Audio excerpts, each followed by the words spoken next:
ஆடி செவ்வாய்க்கிழமை மெயினா அதிகமா பார்த்தா தென்னகத்துல தெற்கு பக்கம் வந்துட்டு ஆடி செவ்வாய்னா ஒரு 10-15 பெண்கள் சேர்ந்துப்பாங்க நைட் நேரத்துல. எங்க எங்க புங்க மரம் இருக்கு, எங்க எங்க புளிய மரம் இருக்கோ எல்லாத்தையும் புடுங்கிட்டு வந்து வச்சு கொலைக்கட்டை செய்வாங்க. செவ்வாய் கொலைக்கட்டைன்னு சொல்லுவாங்க. அதுக்கு பேரு செவ்வாய் கொலைக்கட்டைன்னு சொல்லுவாங்க. சோ ஏன் அந்த செவ்வாய் கொலைக்கட்டை செய்யறாங்க, அந்த செவ்வாய் கொலைக்கட்டை செய்யறதுக்கு பின்னாடி இருக்கிற வரலாறை பத்தி கொஞ்சம் சொல்லுங்க. கண்டிப்பா. ஆக்சுவலி இந்த ஆடி செவ்வாயை பத்தி சொல்லணும் அப்படின்னாமா ஒரு பழமொழியே இருக்கு, ஆடி செவ்வாய் தேடி குழி அப்படிம்பாங்க. ஆக்சுவலி அந்த ஆடி செவ்வாய் தேடி குழி அப்படின்னா என்னன்னா, ஆடி மாசம் செவ்வாய்க்கிழமை அன்னைக்கு சுமங்கலிங்க நல்ல தீர்க்கமா உடம்பு ஃபுல்லும் மஞ்சள் தேய்ச்சி குளிக்கணுமா ஒவ்வொரு செவ்வாய்க்கிழமையும். அந்த மாதிரி மஞ்சள் தேய்ச்சி குளிக்கும் போது புருஷனுக்கு எத்தனை கண்டம் இருந்தாலும் அத்தனை மாறும், தீர்க்க ஆயுசு கிடைக்கும். எங்களுக்கு எந்த அதிர்ஷ்டமே இல்லை அப்படின்னும் போது அந்த பாட்டி என்ன சொல்றாங்க, உலகத்துல இருக்க அத்தனை அதிர்ஷ்டமும் தரக்கூடிய ஒரு விரதம் இருக்குமா, ஒரு பூஜை முறை இருக்கு, நான் சொல்லி தரேன். நீ என்ன பண்ணு, உங்க வீட்டுல இருக்க அண்ணங்களை எல்லாம் வெளியே அமைச்சிடு. இதுல வந்து ஜென்ஸ் வந்து வரக்கூடாது, ஆண்கள் உள்ள வரக்கூடாது. ஆமா, உள்ள வரக்கூடாது. ஆமா சொல்லுவாங்க. அந்த கொலக்கட்டையை கூட ஆம்பளைங்க பாத்திரக்கூடாது, பார்த்தா பூஜை தடைப்படும், ஒளிச்சு வச்சு சாப்பிடுவாங்க. ஆமா, என்னன்னா உப்பில்லாத கொழுக்கட்டை எங்களால சாப்பிட முடியல அப்படின்றாங்க. சரி, அம்பிகையை என்ன பண்ணனா, அம்பிகையை ஆத்துல போட்டுட்டேன் அப்படின்னு சொல்றாங்க. இந்த பொண்ணு அண்ணியரும் கூப்பிட்டு அந்த அண்ணிங்களை கூப்பிட்டு இந்த பொண்ணு அந்த ஆத்துக்கு போகுது. ஆத்துக்கு போகும்போது பாத்தீங்கன்னா அம்பிகை எங்க அம்மா அம்மான்னு வேண்டி அழுது. அந்த அம்பிகை வந்து ஓரமா அந்த கலசம் வந்து இருக்குது. இந்த பொண்ணு என்ன பண்றா, மடியேந்தி அம்மா என்கிட்ட வந்துரு அப்படின்னு பிக்ஷேட்ட உடனே அந்த அம்பிகை எகிரி குச்சி வந்து இந்த பொண்ணு மடியில உட்கார்ந்துடுறா.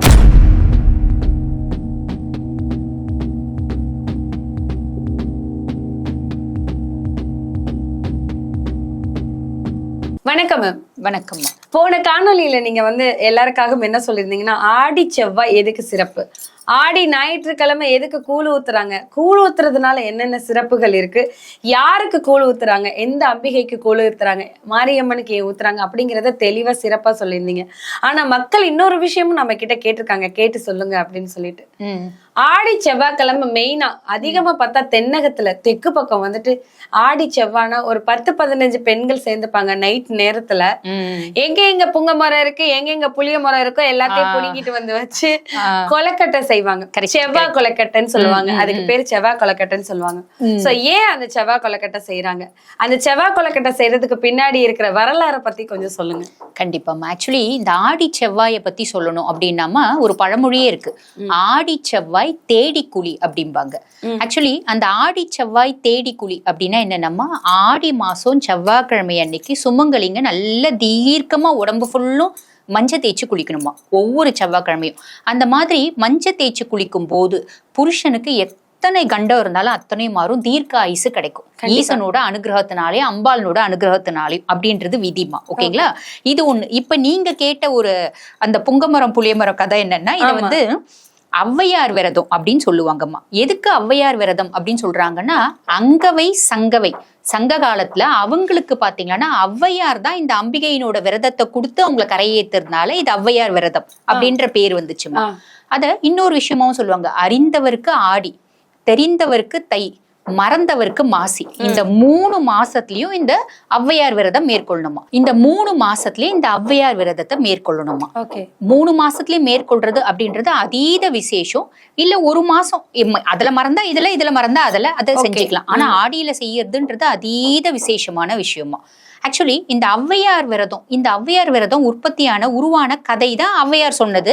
இத வந்து ஒரு ஸ்டோரி மூலியமா நம்மளுக்கு மக்களுக்கு சொல்லுவாங்க. அதுல ஏன் புங்க மரமும் புளிய மரமும் யூஸ் பண்றாங்க. சோ இந்த ஔவையார் விரதத்தை மனுஷங்க எப்படி மேற்கொண்டாங்க அப்படின்றதுக்கு ஒரு வரலாறு இருக்கு. அது என்ன அப்படின்னு கேட்டீங்கன்னா, ஒரு கேள்வி இருக்கு, இந்த ஔவையார் விரதம் எதுக்காக இருக்கிறாங்க, இது இந்த கதையை கேட்டீங்கன்னா தான் உங்களுக்கு புரியும். அதாவது 7 அண்ணனுங்க ஒரு தங்கச்சி இருந்தாங்க. இவங்க வந்து ரொம்ப வறுமையில இருந்தாங்க. அந்த 7 அண்ணன்களும் காட்டுக்கு போயிட்டு மரத்தை வெட்டி விறகு வெட்டி தான் வாழ்ந்து வந்தாங்க. அந்த மாதிரி வாழ்ந்து வர காலகட்டத்துல ஒரு நாள், அதாவது ஆடி செவ்வாய்க்கு முந்தின நாள் ஒரு வயசான பாட்டி அந்த சைடு போறாங்க. அங்க ஒரு குடில் இருக்கிறதே உங்க காட்டு பக்கத்துல குடிசையில இருந்தாங்கம்மா. குடில் இருக்கிறத பார்த்து தண்ணி கேட்கறதுக்கு வராங்க அந்த பொண்ணு கிட்ட. அந்த பொண்ணு தண்ணி கொடுக்குது. சாப்பிட்றதுக்கு ஏதாவது சாப்பிட்றீங்களா அப்படின்னு ஆசையா அந்த பாட்டிக்கு விருந்தோம்பல் செய்யுது. அப்ப அந்த பாட்டி கேக்குறாங்க, இவ்வளோ நல்ல பொண்ணா இருக்கியேம்மா, நல்ல ஒரு வளர்ப்பு இருக்கு உனக்கு, யார் யார் கூட இருக்காங்கன்னு போது இந்த பொண்ணு இதெல்லாம் சொல்லுது. அப்ப பாட்டி கேக்குறாங்க, ஏம்மா இவ்வளோ நல்ல பொண்ணா இருக்கே, ஏன் இவ்வளோ ஏழ்மையில இருக்கேன்னு போது அந்த பொண்ணு சொல்லுது, தெரியல, எங்களுக்கு வந்து விதி வழி நல்லா வாழறதுக்கு பிராப்தம் இல்லைன்னு அர்த்தம் அப்படின்னு சொல்லுது. அப்படிதான் நினைக்கிறேன் நானு, எங்களுக்கு எந்த அதிர்ஷ்டமே இல்லை அப்படின்னும் போது அந்த பாட்டி என்ன சொல்றாங்க, உலகத்துல இருக்க அத்தனை அதிர்ஷ்டமும் தரக்கூடிய ஒரு விரதம் இருக்குமா, ஒரு பூஜை முறை இருக்கு, நான் சொல்லி தரேன். நீ என்ன பண்ணு, உங்க வீட்டுல இருக்க அண்ணன்கள் எல்லாம் வெளியே அமைச்சிடு. இதுல வந்து ஜென்ஸ் வந்து வரக்கூடாது, ஆண்கள் உள்ள வரக்கூடாது. ஆமா, உள்ள வரக்கூடாது. ஆமா சொல்லுவாங்க, அந்த கொலக்கட்டைய கூட ஆம்பளைங்க பாத்திரக்கூடாது, பார்த்தா பூஜை தடைப்படும், ஒளிச்சு ஒளிச்சு வச்சு சாப்பிடுவாங்க. ஆமா, ஆக்சுவலி என்னன்னா அந்த கொழுக்கட்டை செய்யறத கூட ஆண்கள் பார்க்க கூடாது, வீட்டுல ஆண்கள் இருக்க கூடாது, இப்படி ஒரு ரூல்ஸ் இருக்கு அதுக்கு. அப்ப எல்லாரையும் வெளியே அமைச்சிட்டு நீ என்ன பண்ணு, பூஜைக்கு தேவையானதெல்லாம் ரெடி பண்ணி வை அப்படின்னு அந்த பாட்டியம்மா சொல்லுவாங்க. இந்த பொண்ணும் சாயங்காலம், அதாவது ஒரு 6 மணி போல மத்தியானம் சொல்லிடுறாங்க அந்த பாட்டியம்மா. நைட் வராங்க, மறுநாள் மத்தியானம் வந்து திருப்பி எல்லா விஷயத்தையும் சொல்லிடுறாங்க. இந்த பொண்ணு சாயங்காலத்துக்குள்ள எல்லாம் ரெடி பண்ணி வச்சிடுது. ரெடி பண்ணி வச்சுட்டு அந்த பாட்டி வரும்போது ஒரு எலி வந்து அந்த பூஜை சாமான் எல்லாம் தட்டி விட்டு எல்லாத்தையும் கீழே விட்டுடுறது. கீழே விட்டுட்டோடனே இந்த பொண்ணு சொல்லுது, ஐயோ எல்லாம் இப்படி ஸ்பாயில் ஆயிடுச்சுன்னு போது அந்த அம்மா சொல்லுவாங்க, நேரா எதிர்க்க போயிட்டு புங்க மரம் புளிய மரம் 2 மரத்துல இருந்து இலைங்களை எடுத்துடுவா அப்படின்வாங்க. இந்த பொண்ணு எல்லாத்தையும் கிளீன் பண்ணிட்டு திருப்பி நேரா புங்க மரத்துல போய் இலை பறிக்குது. புங்க மரம் கேக்குது, ஏன் இலை பறிக்கிற அப்படின்னு கேக்குது. இந்த மாதிரி பூஜை நாங்க வந்து அம்பிகையை நோக்கி பூஜை பண்றோம், எல்லா உலகத்துல இருக்க அத்தனை செல்வங்களும் கிடைக்கிறதுக்காக, அதனால உன்னோட இலை வேணும் அப்படின்னும் போது என்ன கேட்காம நீ எப்படி எடுக்கலான்னு போது, இல்ல அம்பிகை பூஜைன்னு, ஓகே அம்பிகை பூஜை அப்படின்னும் போது அந்த புண்ணியத்துல என்னையும் சேர்த்துக்கும் அது சொல்லும். சரின்னு சொல்லிட்டு அந்த இலையை எடுத்துட்டு வருவா. அடுத்து போய் புளிய மரத்துல இவ எடுப்பா, எதுக்கு என்ன கேட்காம நீ வந்து என்னோட இலையை எடுக்கிற அப்படின்னு புளிய மரம் கேக்குது. புளிய மரத்துக்கிட்டே இவ சொல்றா, அம்பிகையினோட பூஜை விசேஷமான பூஜைன்னு, அந்த பூஜையில என்னையும் நீ சேர்த்துக்கோ புளிய மரம் சொல்லிடுது. எடுத்துட்டு வந்த உடனே அந்த பாட்டியம்மா எல்லாத்தையும் அரேஞ்ச் பண்ணி விளக்கு கீழே புங்க மரம் புளிய மரத்தினோட இலைகளை வச்சு அதுக்கு மேல விளக்கு வச்சு ஏத்த பாக்குறாங்க. ஏத்த பார்க்கும்போது கங்கு வேணும், நெருப்பு வேணும் அப்படின்றாங்க. இந்த பொண்ணு நெருப்பை தேடும் போது தூரத்துல ஒரு பொணம் எரிஞ்சிட்டு இருக்கு.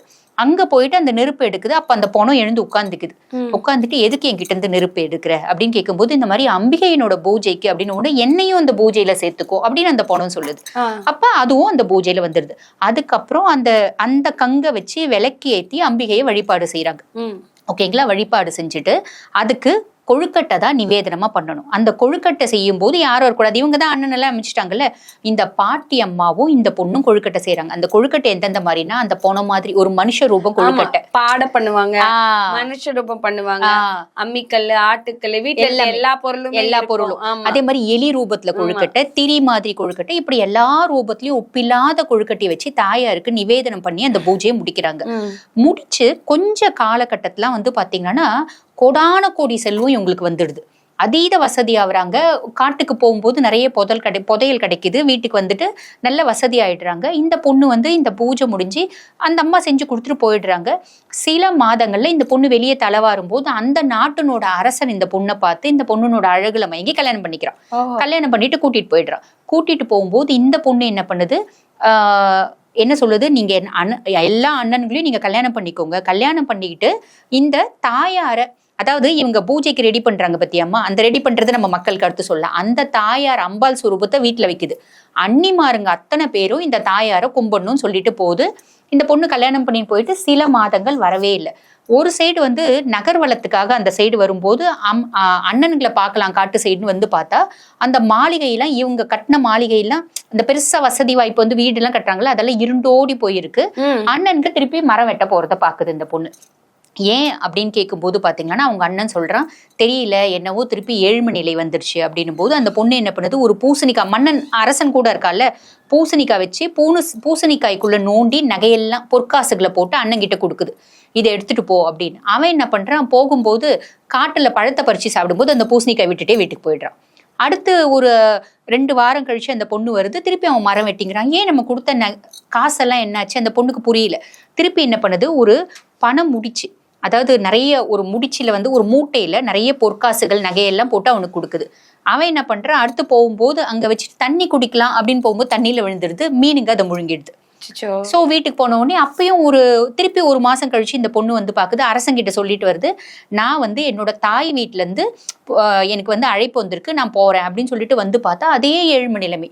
இந்த பொண்ணுக்கு என்னன்னே புரியல. அவங்க அண்ணன் கிட்ட விசாரிக்குது, அவங்க அண்ணியார் கிட்ட கேட்கும்போது சொல்றாங்க, அவங்க இல்ல நாங்க வந்து இந்த ஔவையார் பூஜை செய்யறது இல்ல, ஔவையார் விரதம் எடுக்கிறது இல்ல. ஏன் இருக்கிறது இல்லைன்னா உப்பில்லாத கொழுக்கட்டையை எங்களால சாப்பிட முடியல. அது கொழுக்கட்டை உப்பில்லாம செய்யணும், உப்பில்லாத கொழுக்கட்டையை எங்களால சாப்பிட முடியல அப்படின்றாங்க. சரி, அம்பிகையை என்ன பண்ணனா, அம்பிகையை ஆத்துல போட்டுட்டேன் அப்படின்னு சொல்றாங்க. இந்த பொண்ணு அண்ணியரும் கூப்பிட்டு அந்த அண்ணிங்களை கூப்பிட்டு இந்த பொண்ணு அந்த ஆத்துக்கு போகுது. ஆத்துக்கு போகும்போது பாத்தீங்கன்னா அம்பிகை எங்க அம்மா அம்மான்னு வேண்டி அழுது. அந்த அம்பிகை வந்து ஓரமா அந்த கலசம் வந்து இருக்குது. இந்த பொண்ணு என்ன பண்றா, மடியேந்தி அம்மா என்கிட்ட வந்துரு அப்படின்னு பிக்ஷேட்ட உடனே அந்த அம்பிகை எகிரி குச்சி வந்து இந்த பொண்ணு மடியில உட்கார்ந்துடுறா. உட்கார்ந்த உடனே திருப்பி வந்து இவ வழிபாடு செய்யறா. இதுதான் வந்து பாத்தீங்கன்னா இந்த ஔவையார் விரதம் வந்து மக்களுக்கு வந்த ஒரு வரலாறு. சரிங்களா? இந்த ஔவையார் விரதம் அப்படின்றது எப்படி செய்யணும்னா, செவ்வாய்க்கிழமை, ஆடி மாசம் செவ்வாய்க்கிழமை ஈவினிங் மேலதான் செய்யறது. வீட்டுல இருக்க ஜென்ஸ் எல்லாம் வெளியே அமிச்சிட்டு ஈவினிங் நடுராத்திரி வரைக்கும் செய்யலாம். என்ன ஜென்ஸ் எல்லாம் வெளியே அமிச்சிட்டு ஒரு பெரிய செப்பு கலசம் வச்சு அது மேல தேங்காய் வச்சு, தேங்காயில மஞ்சள்ல அம்பிகையினோட முகத்தை வச்சு, கண்ணு வரைஞ்சி, மை வரைஞ்சி, லிப்ஸ்டிக் போட்டு, அதுக்கு வந்து காது கம்மல் போட்டு, ஆடை அலங்காரம் எல்லாம் பண்ணி, நகை போட்டு, இத்தனையும் செஞ்சு இத்தனையும் ஒரு பெரிய சுமங்கலி செய்யணும். வீட்டுல இருக்க ஒரு பெரியவங்க, அதாவது சுமங்கலியானவங்க பெரியவங்க செய்யணும். செஞ்சுட்டு அந்த தாயாருக்கு செவ்வரளி மலர் இல்ல சிகப்பு கலர் மலர் சாத்தி, அதே மாதிரி தூப தீபம் காமிச்சு நிவேதனம் பண்றது. நிவேதனம் வெறும் கொழுக்கட்டை தான், இத்தனை சொரூபத்துல கொழுக்கட்டை, உப்பில்லாத கொழுக்கட்டை நிவேதனம் பண்ணிட்டு நம்ம சாப்பிடணும். இது சாப்பிட்றதுனாலம்மா உலகத்துல இருக்க அத்தனை ஐஸ்வர்யங்களும் கிடைக்கும். வீட்டுல நிம்மதி, சந்தோஷம், குதூகலம் நிறைஞ்சு இருக்கும். காலாகாலத்துக்கு பிள்ளைங்களுக்கு கல்யாணம் ஆகும், பிள்ளைங்க சொல் பேச்சை கேட்கும். நம்மளை சுத்தி எப்பயுமே கெட்டது நடக்காது, கண்டோன்றது இருக்காது, தீர்க்க சுமங்கலியா இருப்பாங்க. சோ அஷ்ட ஐஸ்வர்யங்களும் தீர்காயிலும் சொல்லுவாங்களா, 16 பெற்று பெருவாழ் வாழ்க அப்படின்னு. அந்த 16 ஐஸ்வர்யங்களும் கிடைக்கக்கூடிய பூஜை தான் வந்து பாத்தீங்கன்னா இந்த ஔவையார் விரதம், ஔவையார் பூஜை. ஆமா, இது நிறைய பேருக்கு, ஐ மீன் நிறைய பேர் அந்த காலத்துல எங்க அம்மாக்கள்லாம் செஞ்சிருக்காங்க. நாங்கெல்லாம் உட்கார்ந்துருக்கோம் இந்த பூஜையில, நாங்கெல்லாம் உட்கார்ந்துருக்கோம். இப்ப காலம் போனதுக்கு அப்புறம் வந்துட்டு இந்த காலத்துல வந்துட்டு யாருமே இதை கடைபிடிக்கிறது இல்ல. இந்த காணொளி மூலமா மக்கள் இதை பார்த்துட்டு இதுல இருக்க பலனை பெறுவாங்கன்னு நான் நம்புறேன். இந்த மாதிரி பூஜைகள் பண்ணி அவங்க எவ்வளவு கஷ்டத்துல இருந்தாலும் சரி, ஒருவேளை குழந்தை இல்லையோ, ஒருவேளை கல்யாணம் ஆகலையோ, அந்த அவங்களான கஷ்டத்தெல்லாம் இந்த ஔவையார் பூஜை, ஏழ்மை மாறும்மா, ஏழ்மை நிலை, காசு இருந்தா எல்லாமே வந்துருது இல்லம்மா. கண்டிப்பா அதான் சொல்லுவாங்கல்ல, அருள் எல்லாருக்கு அவ்வுலகம் இல்லை, பொருள் எல்லாருக்கு இவ்வுலகம் இல்லை. அந்த காசுன்றது சர்ப்ளஸா வந்துரும். இந்த ஔவையார் பூஜையை, இந்த செவ்வாய், ஐ மீன் ஔவையார் கொலக்கட்டை, செவ்வாய் கொலக்கட்டை பூஜையை வந்துட்டு பண்ணி எல்லாரும் பலன் அடையணும்னு நம்ம பிரார்த்தனை பண்ணிக்கலாம். தொடர்ந்து பேசலாம். நன்றி. நன்றி.